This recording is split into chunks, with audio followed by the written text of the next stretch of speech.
জামিউল আলিফ সিফাত। আমি গাজীপুর থেকে এসেছি।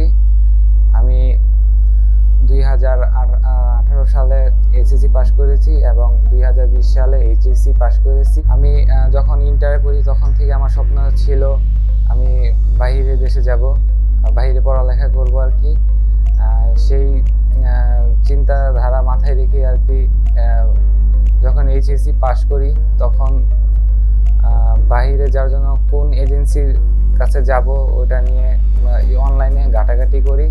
এক পর্যায়ে সানরাইজ এডুকেশন কনসাল্ট এই এজেন্সিটি দেখতে পাই এবং সেখানে যে কথা বলি এবং কথা বলে ভালো লাগে, তখন এসে আর কি অল পেপারস জমা দিই এবং আমার পছন্দের ইউনিভার্সিটির সাবজেক্ট তারা আমাকে সব কিছু কনফার্ম করিয়ে দেয়।